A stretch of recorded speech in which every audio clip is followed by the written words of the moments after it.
इस कहानी की शुरुआत ऑस्कर नाम के एक बौने लड़के से होती है, जो अपनी हवस मिटाने के लिए अपनी नौकरानी से लेकर अपने पड़ोसी तक को नहीं छोड़ता है और उनको प्रेग्नेंट कर देता है।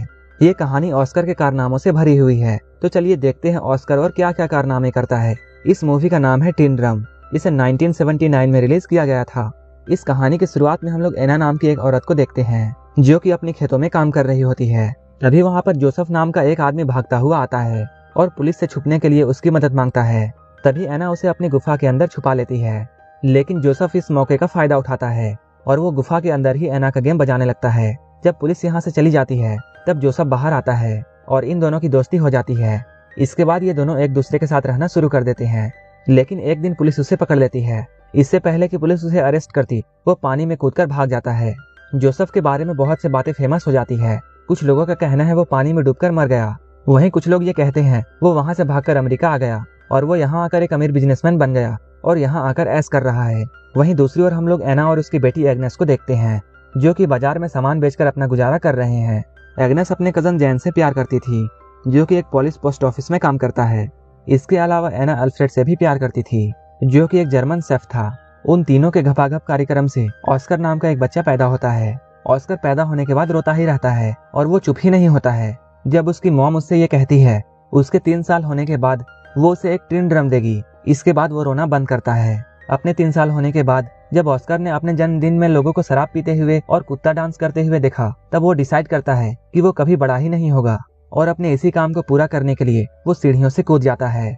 इसके बाद से ही अब ऑस्कर हमेशा के लिए 3 साल का ही रह जाता है। वो हमेशा अपने ड्रम को अपने साथ रखता है और जब भी कोई उससे उसकी टूटी हुई ड्रम लेने की कोशिश करता है, वो इतना जोर से चिल्लाता है कि वो अपनी आवाज से कांच को भी तोड़ देता है। धीरे धीरे टाइम गुजरता जाता है। अब ऑस्कर 6 साल का हो चुका है। ऑस्कर ना ही बड़ा हो रहा था और ना ही वो अपने टूटे हुए ड्रम को अपने से अलग करता था, और जब भी कोई उससे उसकी ड्रम को छीनने की कोशिश करता, तब वो अपनी आवाज से कांच तोड़ देता था। ऑस्कर के इस पावर को देखकर सारे डॉक्टर हैरान थे, लेकिन उसकी मॉम और उसके परिवार को ये जानना था कि ऑस्कर क्यों बड़ा नहीं हो रहा है।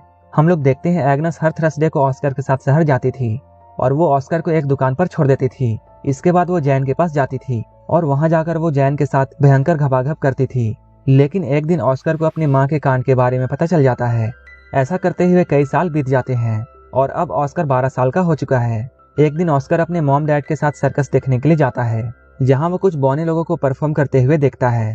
उन बौनों को देखकर ऑस्कर के मॉम डैड को ऐसा लगने लगता है कि शायद ऑस्कर भी एक बौना है। सर्कस खत्म होने के बाद ऑस्कर बेबरा नाम के एक बौने से मिलता है, जो कि ऑस्कर के इस टैलेंट को देखने के बाद उसे अपने सर्कस में काम करने के लिए ऑफर देता है।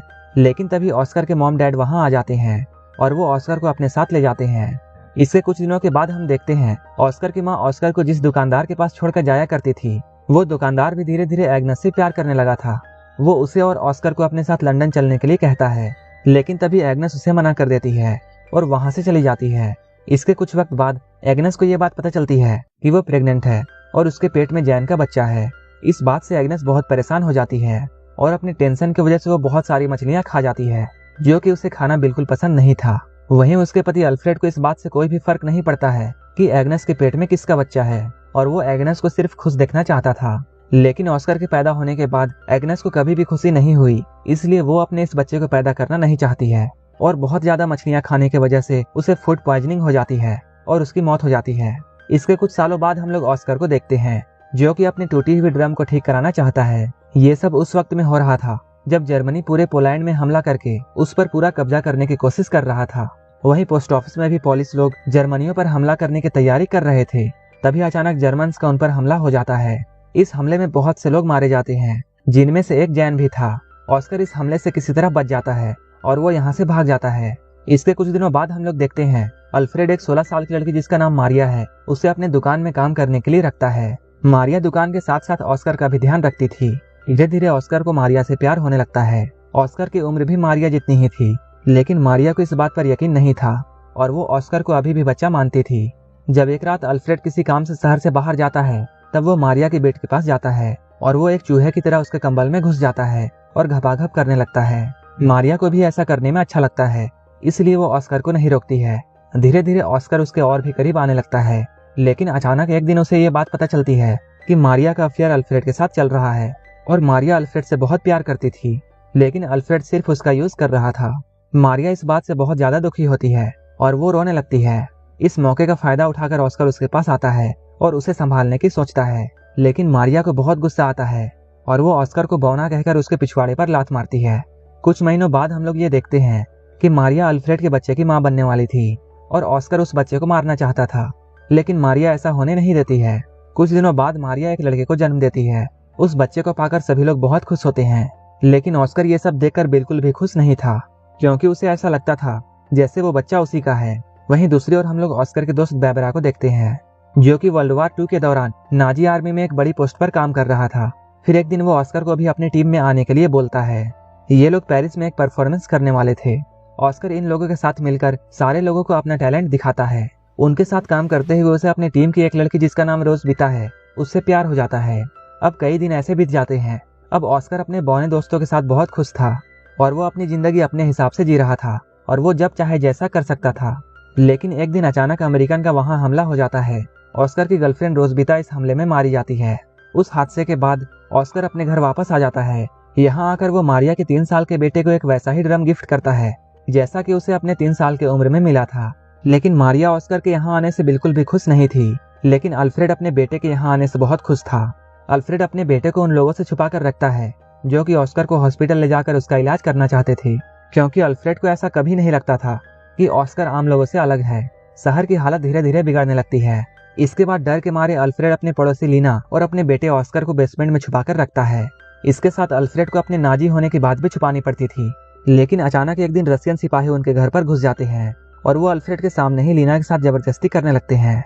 वहीं अल्फ्रेड को नाजी सिपाही होने की बात छुपाने के लिए ऑस्कर उसे एक चिन्ह देता है जिस पर नाजी होने की बात लिखी हुई थी। तभी अल्फ्रेड उस चिन्ह को निगल लेता है, लेकिन वो चीज जाकर अल्फ्रेड के गले में फंस जाती है और उसकी मौत यहीं पर हो जाती है। अगली सुबह मारियस नाम का एक आदमी अल्फ्रेड के दुकान पर आता है और अब वो उस दुकान का नया मालिक था। दुकान को अपने कब्जे में करने के बाद मारियल अल्फ्रेड का फ्यूनरल कर देता है, क्योंकि उसने हाल ही में अपनी पत्नी और बच्चों को खोया था और वो जानता था किसी अपने को खोना कैसा लगता है। अल्फ्रेड के मरने के बाद ऑस्कर को भी ये बात समझ में आ जाती है कि अब उसका इस दुनिया में कोई नहीं है। इसके बाद ऑस्कर फिर से ये डिसाइड करता है कि अब वो बड़ा होगा। इसके बाद ऑस्कर अपने ड्रम को भी अल्फ्रेड के साथ दफना देता है, लेकिन तभी कहीं से एक पत्थर आता है और वो सीधा जाकर ऑस्कर के सर पर लगता है, जिसकी वजह से ऑस्कर वहीं पर बेहोश हो जाता है।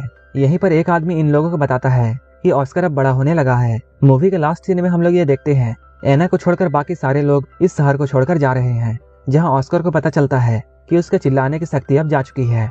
और लास्ट में एना वहीं पर रह जाती है जहां से इस कहानी की शुरुआत हुई थी और यहीं पर यह मूवी खत्म हो जाती है। अगर आपको ये मूवी अच्छी लगी हो तो एक लाइक जरूर कर देना और ऐसे ही मूवीज के लिए मेरे चैनल को जरूर सब्सक्राइब कर लेना। तो मिलते हैं हमारे नेक्स्ट वीडियो में।